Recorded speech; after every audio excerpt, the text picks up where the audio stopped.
예배 오신 분들을 환영합니다. 지금은 설교를 듣는 시간입니다. 설교자가 말씀을 전하고 여러분들은 말씀을 듣고 있습니다.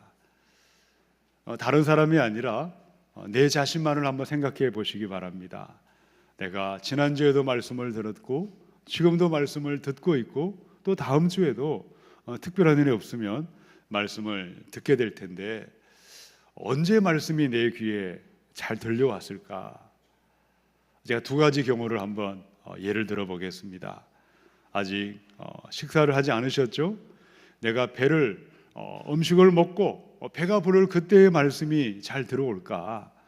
아니면 배가 고플 때 음식을 먹지 못했을 때 한 3일 정도 굶었다. 그때 말씀이 잘 들어올까? 이러면 어떠하십니까? 저의 경우에 보면 배부를 때보다 배 고플 때가 말씀이 더 잘 들려왔습니다. 배가 고프면 그래 말씀이라도 들으면 배부를 일이 생기겠지, 그런 마음, 그런 기대감을 가지고 말씀을 들을 때가 있었습니다. 자, 그런데 배부른 사람들, 이미 배가 부른 사람들은 말씀이 잘 들어도 들어오지 않습니다. 우리 인간들은 참 재미있는 존재입니다. 배가 고파봐야 간절함이 생기고 배가 고파봐야 무언가를 찾고 구하게 되어 있습니다. 이 배부른 사람은 이미 배가 불렀기 때문에 마음에 간절함도 없고 갈급함도 생겨나지 않는다는 것입니다. 한국교회 오늘 현실이 어떠합니까? 우리가 가난하고 배고플 때는 정말 예수님을 잘 믿었던 것 같습니다. 죽기 살기로 믿었고 열심히 예수님을 믿었습니다. 제가 대학 다닐 때 하늘산 기도원을 갔을 때가 생각이 납니다. 그때 명절이었습니다. 구정이었는데 지방을 가지 못하고 기도원을 갔는데 발 디딜 틈이 없었습니다. 온 기도원에 사람들이 얼마나 많은지 인산인해를 이루었고 나무 붙들고 기도하고 내려가다 전봇대 붙들고 기도하고 모두가 성령의 충만을 받았던, 그때는 배고프고 가난한 시절이었습니다. 이미 한국교회는 배가 불러버렸습니다. 배부른 자들에게는 말씀은 잘 들어가지 않습니다. 영적인 갈급함과 간절함이 사라져버렸기 때문입니다. 다시금 우리 안에 배고픔이 회복이 될 때, 영적인 갈급함이 회복이 될 때 회복과 부흥과 하나님의 새 역사가 임하게 될 줄로 믿습니다. 오늘은 요한복음의 6장을 읽었습니다. 우리 예수님은 떡을 먹고 배부른 사람, 간절함과 갈급함이 사라져버린 그들을 향해서 말씀을 선포했습니다. 자, 12절과 13절 우리 함께 읽어보십시다. 시작. 그들이 배부른 후에 예수께서 제자들에게 이르시되 남은 조각을 거두고 버리는 것이 없게 하라 하시므로 이에 거두니 보리떡 5개로 먹고 남은 조각이 12바구니에 찼더라. 아멘. 예수님은 보리떡 5개와 물고기 2마리로 5,000명을, 장정만 5,000명을 먹이시고도 12광주리를 남기셨어요. 그런데 예수님은 남은 조각을 버리지 말라, 조각을 다 거두라 그랬더니만 12광주리에 가득가득 차 있었습니다. 왜 12광주리를 거두라 하셨고 왜 그것을 기억하라고 왜 그렇게 말씀했습니까? 너희들이 떡을 먹던 그 달콤한 추억과 그 맛을 잊어버리지 말라고 말씀했을까요? 그러지 않았을 겁니다. 너희들에게 떡을 먹여주신 분이 누구냐? 풍족하게 먹여주시고 넘치도록 먹여주신 예수님, 그가 누구인지를 기억하라고 말씀하셨습니다. 예수님은 누구십니까? 12광주리에 가득가득 차 있는 그 떡을 바라볼 때 우리가 기억할 예수 그리스도, 어떻게 알고 어떻게 믿고 어떻게 따라가야 하겠습니까? 보리떡 5개와 물고기 2마리로 5,000명을 먹이신 예수님, 배불리 먹고도 12광주리를 남기신 예수님은 누구십니까? 예수님을 어떻게 알고 어떻게 믿고 어떻게 따라갈 때 영원한 생명, 영생의 문으로 들어감을 얻을 수가 있겠습니까? 우리 첫 번째 말씀입니다. 14절을 함께 읽습니다. 시작. 그 사람들이 예수께서 행하신 이 표적을 보고 말하되 이는 참으로 세상에 오실 그 선지자라 하더라. 아멘. 자, 그 사람들은 누구일까요? 떡을 먹고 배부른 사람들입니다. 떡을 먹지 않은 사람이 아니라 떡을 먹은 배부른 사람들에게 말씀했죠. 자, 그들은 이구동성으로 앞다투어 이야기를 했습니다. 예수는 참으로 세상에 오실 그 선지자다. 자, 이 말의 뜻은 무엇일까요? 이스라엘 역사상 많은 선지자들이 나타났습니다. 그 수많은 선지자 가운데 한 사람의 선지자라고 말한 것이 아니었습니다. 애굽에 종살이하던 그 백성에게 모세가 나타나서 그들을 애굽의 죄악의 땅에서 구원하신 것처럼 이 시대에 예수라는 선지자가 나타나서 이 로마에서 우리를 구원할 그리스도, 그 백성이 그토록 기다렸던 메시아여 그리스도라고 그들은 말했던 것입니다. 자, 14절을 한 번 더 보시기 바랍니다. 자, 그들이 예수님을 메시아라고 판단했던 근거는 무엇이었습니까? 여기 보니까 이 표적을 보고 말했다. 오병이어의 그 표적을 보고 그들이 그토록 먹기를 원했고 그토록 마시기를 원했던 내 삶의 욕구와 욕망을 채워준 그 표적을 보고 난 다음에야 그제야 너도 나도 앞다투어 말하기 시작했습니다. 예수야말로 참으로 세상에 오실 그 선지자 그리스도요 메시아요 구원의 하나님이시다. 그들의 말은 진짜였습니다. 사실이었습니다. 거짓이 없었습니다. 예수는 그 백성이 그토록 기다렸던 바로 그 메시아 구원자 하나님이셨습니다. 자, 그런데 이들의 말과 그들의 삶을 한 번 더 생각해 보시기 바랍니다. 자, 떡을 먹고 배부른 사람들, 예수님을 그리스도로 메시아로 환호성을 지르고 예수님을 열광했던 그들이 얼마가 지난 다음에 어떻게 변했을까요? 자, 계속해서 그들에게 떡을 먹여주지 아니하셨어요. 계속해서 기적을 베풀지 아니하셨어요. 그러자 많은 사람들이 실망하고 떠나갔더라라고 기록되어 있습니다. 우리 가룟 유다를 한번 생각해 보시기 바랍니다. 오병이어의 현장에 있었죠. 먹고 남은 광주리가 12광주리였습니다. 한 제자가 12개를 다 들고 있지 않았을 겁니다. 한 사람씩 그들의 손에는 광주리를 들고 있었을 것입니다. 가룟 유다의 손에도 기적의 광주리가 들려 있었고 그는 모든 것을 처음부터 끝까지 다 목격했던 사람이었습니다.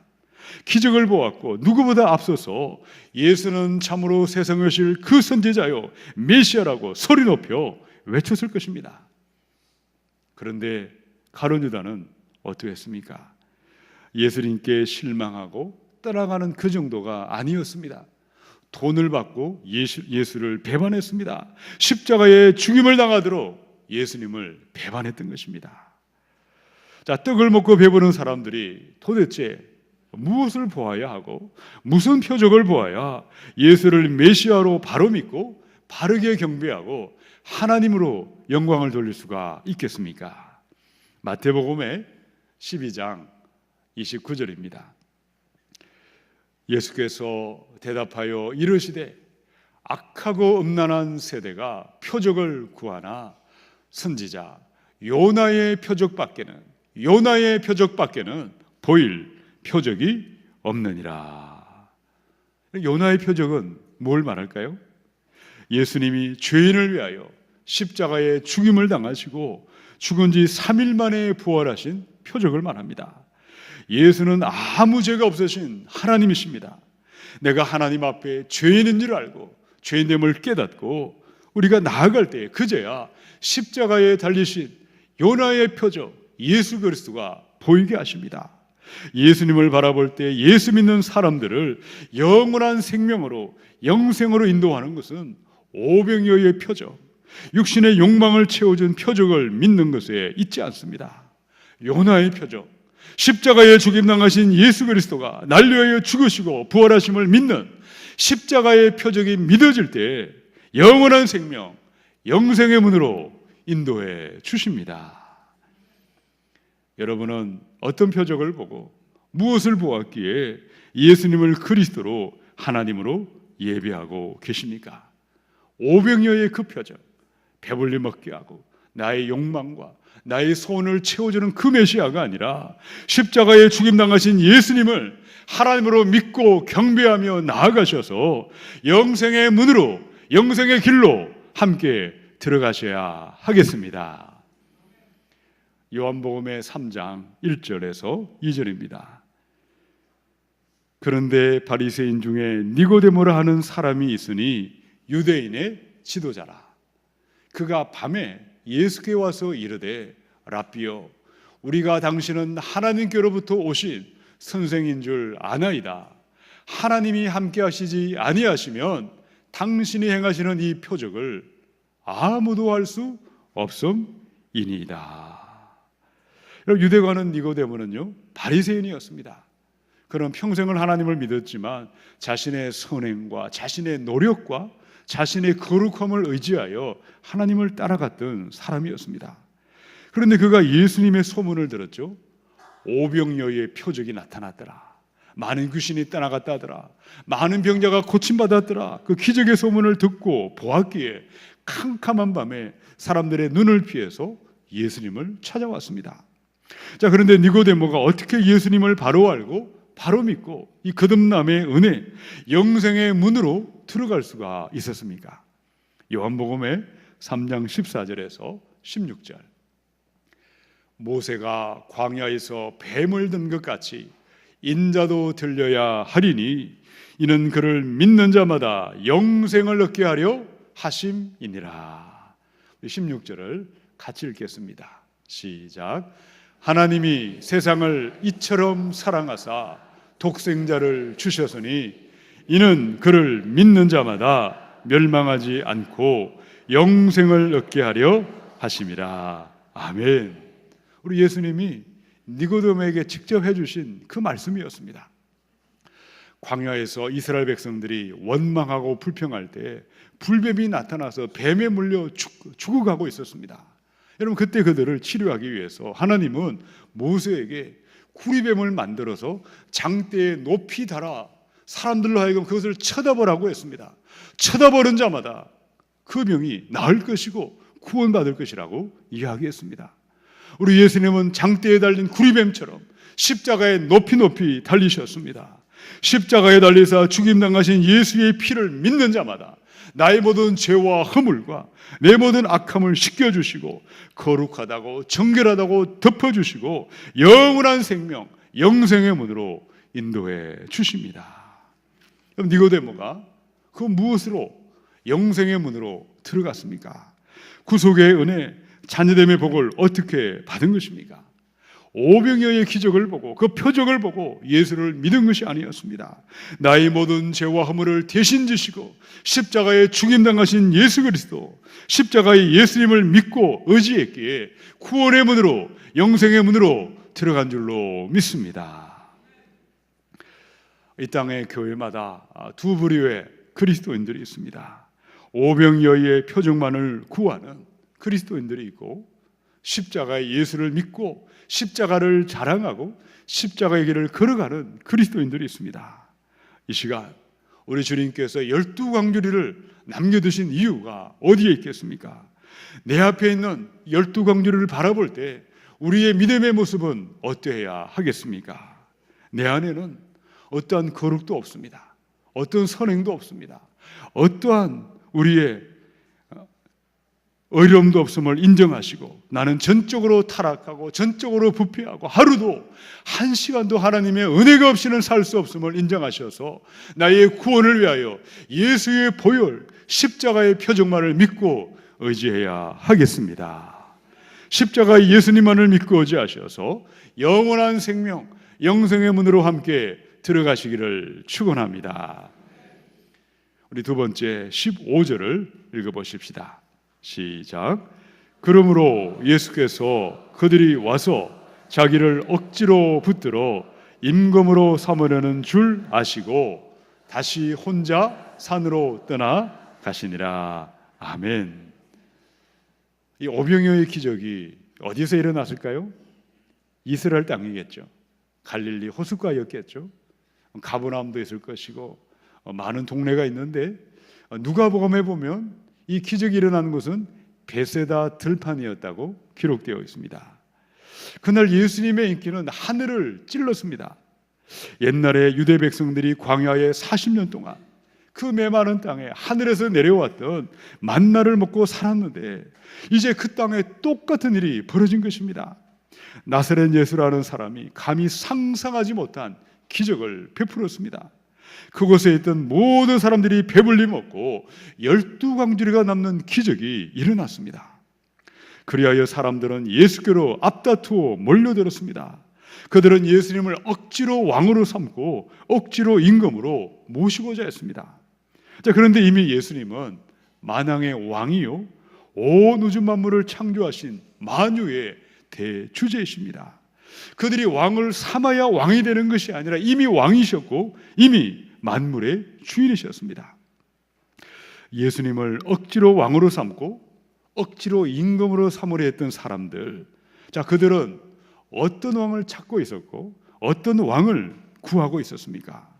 예수가 정말 그들의 왕이라면, 그들이 예수님의 통치를 받는 진정한 백성이 되기를 원했다면 그들이 원하는 왕, 그들이 원하는 임금이 아니라 왕이 어떠한 분인지를 바로 알아야 됩니다. 왕의 다스림과 왕의 통치하심을 있는 그대로 따라가고 순종할 때 바른 백성이 되고 바른 신하가 되는 것입니다. 자, 그런데 그 백성은 어떠했습니까? 예수를 왕으로 삼으려고 했지만 그들이 원하는 대로 예수님을 왕노릇하라고 했지, 예수 왕이 원하는 다스림과 예수 왕이 원하는 통치를 원하지도 않았고 구하지도 않았고 생각하지도 아니했습니다.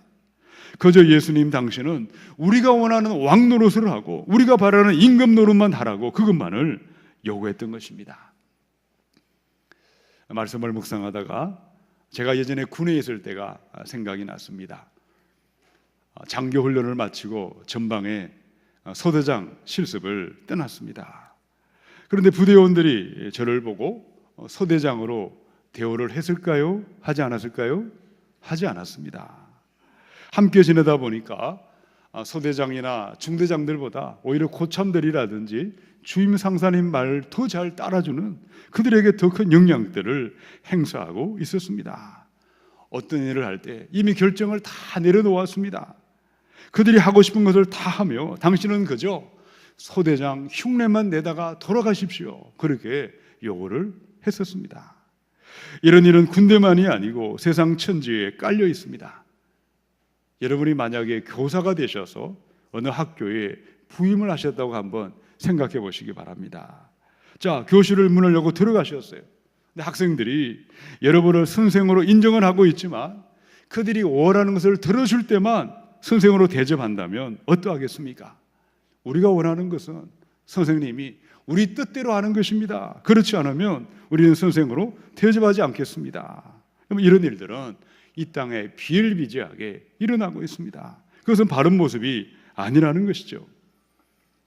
놀랍게도 믿음의 세계, 영적인 세계도 이런 일들이 얼마든지 발견할 수 있고 교회 안에도 얼마든지 일어나고 있고 일어날 수 있습니다. 교회의 주인은 예수님이십니다. 우리 교회는 예수님의 통치 원리인 낮아짐과 섬김과 솔선수범과 겸손과 희생의 그 모습이 나타나야 하고, 그 길을 걸어가신 예수님을 높이고 예수님을 사랑하고 따라가는 사람들이 있는 곳이 주님의 교회입니다. 자, 그런데 혹시 우리 가운데 나는 섬김과 낮아짐과 겸손의 메시아, 자기를 버리신 희생의 메시아, 그런 예수를 원하지 않는다. 내가 원하는 예수는 탐욕과 영광과 성공과 권력과 황금을 주는 그런 메시아를 원합니다. 바로 그것이 베세다 들판에 그들이 왕으로 삼으려고 했던, 억지 임금을 삼으려 했던 그들의 마음에 숨겨진 동기였다는 것입니다.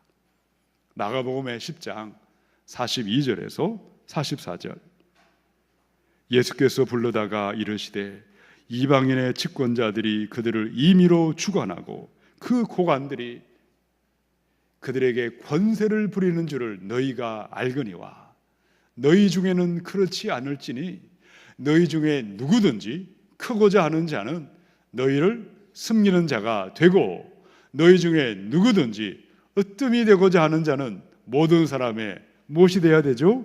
종이 되어야 하리라.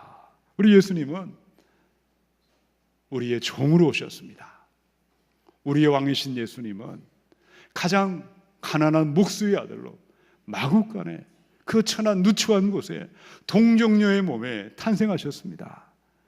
여러분 중에 출신 성분이 하도 비천해서 혹시 마국간에 태어나신 분이 계십니까? 아마 그런 분은 없을 겁니다. 우리 예수님은 가장 낮고 낮은 곳에 오셨습니다. 평생을 죄인의 친구로 사셨습니다. 작은 나귀를 타시고 겸손한 왕으로 호산나 호산나 예루살렘에 입성하셨습니다. 몸소 제자들의 냄새나는 그 발을 일일이 씻겨주셨습니다. 마음이 온유하고 겸손한 종으로 오신 왕이셨습니다. 낮아짐과 섬김과 희생과 겸손의 길을 걸어가신 예수 그리스도십니다. 지금 여러분이 믿고 있는 예수님은 어떤 분이십니까? 어떤 왕을 믿고 있고 어떤 메시아를 예비하고 계십니까? 혹시 예수를 믿고는 있지만 처음으로 예수 믿는 사람들, 약하고 힘이 없어 보이는 사람들, 그런 사람들을 어떤 마음으로 대하시고 어떤 자세로 대접하고 계십니까? 내가 잘 아는 사람, 힘이 있어 보이는 사람, 대단하게 보이는 사람들만을 찾아가거나 교제하거나 그들을 알고 있고 그들과 사귀려고 하고 있지는 않으십니까? 우리 교회는 예수님을 왕으로 섬기는 곳입니다. 예수님의 낮아지심과 겸손과 희생과 우리 주님 가신 그 길을 기뻐하며 십자가를 지고 주님의 길을 따라갈 때에 영생의 길이, 구원의 길이 우리에게 예비되어 있는 줄로 믿습니다. 낮아짐과 섬김과 희생과 겸손하신 예수님을 닮은 그 모습이 저와 여러분의 모습이 되어 점점 자라나시고 나타나시기를 축원합니다. 우리 세 번째 15절을 한 번 더 읽어보십시다. 시작. 그러므로 예수께서 그들이 와서 자기를 억지로 붙들어 임금으로 삼으려는 줄 아시고 다시 혼자 산으로 떠나 가시니라. 아멘. 보리떡 5개와 물고기 2마리, 한 소년이 도시락으로 아마 가져왔을 텐데 예수님의 손에 올려들었을 때, 예수님이 축사하셨을 때 장정만 5,000명이니까 어린아이나 아녀자나 노인들까지 포함하면 한 2만 명이 좋게 되는 사람들이 배불리 먹고도 12광주리가 남았다. 상상이 되지 않습니다. 잘 믿어지지 않습니다. 그런데 성경은 이 사건이 있었다고 기록하고 있습니다. 가장 쇼킹하고 가장 충격적인 기적 중의 기적이었습니다. 한마디로 그들의 눈이 뒤집혀졌습니다. 사람들은 누가 시킨 것도 아닌데 앞다투어 달려와서 예수를 유대인의 왕으로 옹립하고 계속해서 오병이어의 기적이 그들의 삶에 날마다 나타나고 날마다 반복되기를 간절히 원했습니다. 자, 그런데 예수님은 어떠하셨습니까? 뒤도 돌아보지 않고 그들의 제안을 단칼에 거절하셨습니다. 내가 한번 생각해 보겠다. 나에게 생각할 시간을 달라. 그렇게 말씀하지 아니했습니다. 사람들이 원하던 메시아, 굴림과 지배하는 메시아, 황금과 성공과 야망의 메시아는 이미 예수께서 유대 광야의 40일을 금식하실 때 마귀와의 영적 전쟁 가운데 이미 통과하시고 이미 승리하신 시험이셨습니다. 마귀는 내게 절하라, 그리하면 이 모든 세상의 영광을 너에게 주리라고 바로 십자가의 길을 걸어가지 말라, 구질구질한 길을 걸어가지 말고 황금과 성공과 권력을 가지고 사람들에게 높임받는 그 길을 걸어가라고 끊임없이 예수님을 시험하고 유혹하고 넘어뜨렸습니다. 자, 예수님은 무엇으로 마귀의 시험과 공격을 물리치고 승리하셨습니까? 마태복음의 4장 10절이죠. 이에 예수께서 말씀하시되 사탄아 물러가라, 기록되었을 때 주 너희 하나님께 경배하고 다만 그를 섬기라. 우리 인간의 본성은 가만 내버려두면 저절로 영의 양식을 구하지 않습니다. 저절로 육신의 양식만을 구하고 세상의 양식을 먼저 구하고 찾고 갈망하게 되어 있습니다. 너무나 많은 사람들은 육신을 따라 살아가고 있습니다. 저절로 마귀에게 절하고 엎드리고 우상을 숭배하고 있습니다. 돈이 우상이고 자녀가 우상이고 황금과 쾌락과 만몬의 신을 씁니다. 멸망길로 달려가고 있습니다. 그러나 성령으로 살고 성령으로 깨어 있을 때 군림하고 지배하는 황금과 성공과 야망으로 똘똘 뭉친 죽음의 길에서 떠나가게 하시고 돌아서게 하시고 생명의 길로, 영생의 길로 인도함을 받을 줄로 믿습니다. 자, 예수님이 시험을 물리치시고 이김과 승리와 영생의 길을 활짝 열어주신 세 번째 비밀은 어디에 있습니까? 15절에 하반절에 나와 있죠. 자, 저를 따라서 선포하겠습니다. 다시 혼자 산으로 떠나겠습니다. 자, 산으로 가셨다. 어떤 분은 예수님이 등산을 참 좋아하셨다. 그것도 맞는 말입니다. 건강을 위해서 산으로 등산 가신 것이 아니었습니다. 하도 사람들이 달려드니까 귀찮아서 도피하신 것도 아니셨습니다. 왜 산으로 가셨을까요? 마태복음의 14장의 23절의 말씀에 무리를 보내신 후에 기도하러 산에 올라가시니라. 거기 혼자 계시더라. 여러분, 예수님이 산으로 가셨다는 것은 기도의 산으로, 기도의 자리로 물러가셨다는 뜻입니다. 그런데 예수님은 자신을 왕으로 삼던 사람들을 피해서 기도의 산으로, 기도의 자리로 어떻게 나아가셨을까요? 어찌다가 한번 나아가셨을까요? 오늘 본문에 보니까 다시 혼자 산으로 떠나가시니라. 이 다시라는 말이 너무나 중요하다는 것입니다. 예수님은 기분이 내킬 때만 기도의 산으로 올라가지 아니했습니다. 문제가 생기거나 기도거리가 찾아올 때만 기도의 자리로 나가신 것도 아니었습니다. 길이요 진리요 생명 되신 예수님, 새벽 미명에 일어나 습관을 따라 기도의 제단, 기도의 산, 기도의 자리로 나아가셨습니다. 하물며 저와 여러분은 어때야 하겠습니까? 우리가 기도할 때 육신대로 살고 욕망대로 살려고 하는 그 마음을 십자가에 못 박게 하십니다. 우리가 기도할 때 높아지고 나를 드러내려고 하는 세상의 영광을 구하는 길이 아니라 낮아짐과 섬김과 겸손과 희생의 길, 영생의 길, 영원한 축복으로 인도해 주십니다.